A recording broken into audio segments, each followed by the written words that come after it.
We're going to review Chapter 13.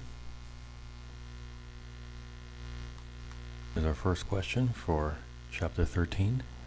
Pulsars usually show all the following except.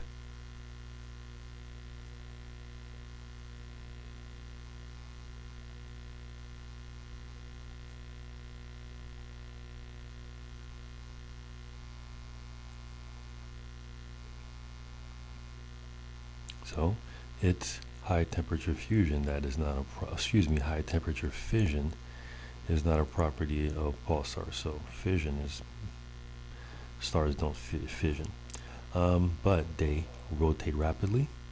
They have narrow angle pulses, and they're the remnants of an explosion. So they recoil fast, afterwards the explosion, and you have strong magnetic field.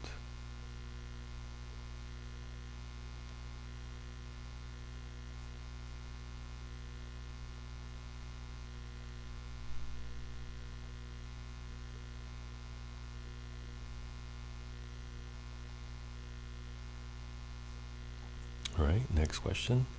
So the picture is a hint. So what is the event horizon?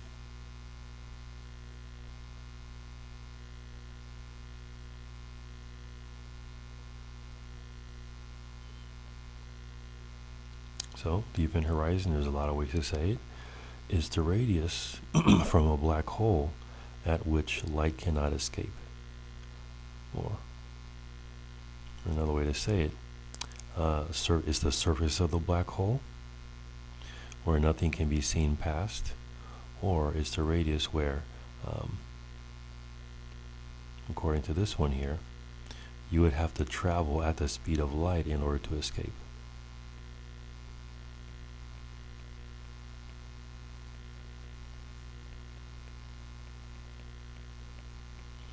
But since nothing can travel at the speed of light, that means that all matter gets trapped, and at best light is trapped at the boundary of the black hole. So the event horizon can also represent the boundary of the black hole, or the surface.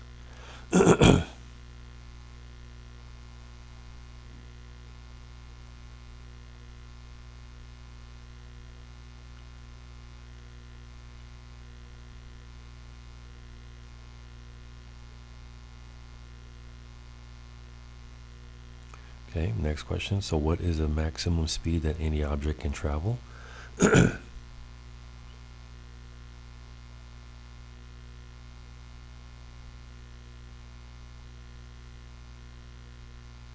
we just saw the answer to that. It's the speed of light. So nothing can travel faster than the speed of light.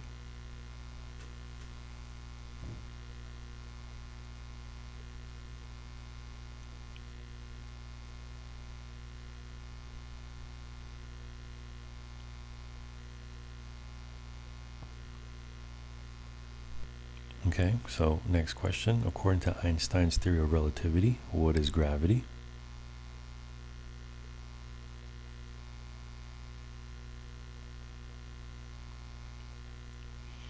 So according to Einstein, what gravity is, it's a curvature in the fabric of space-time. So you can see this curvature here is, well, you can see that curvature. So that's what causes objects to orbit around, like the moon to orbit around the Earth, is because the moon is following the curvature of space-time around the Earth.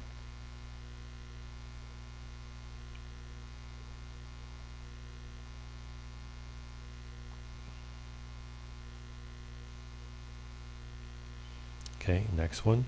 So what star collapses down to the size of a city?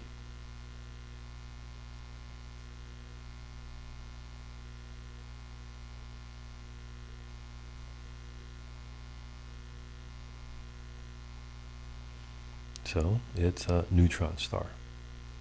So neutron stars have the mass of the sun collapse down to the size of a city. No, the mass of a star collapsed down to the size of a city.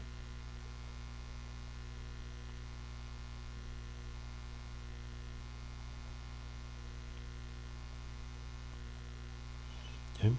So what are neutron stars composed of?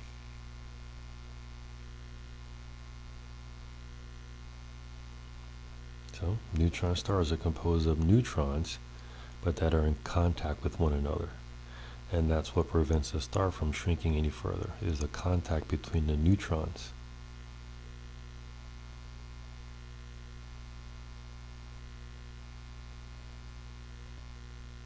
Okay, so next question. So how does light interact with gravity in order to produce gravitational lensing? So you can see here that these streaks that light forms, and you can see it again here.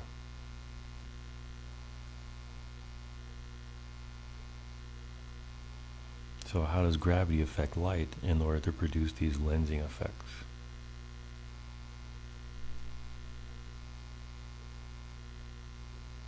So what happens is that light is bent by gravitational fields, or you can say that light is attracted to gravitational fields.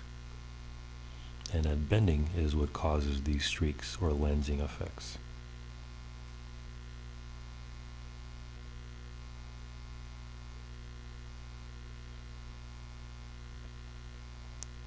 Okay, this completes the review for chapter 13.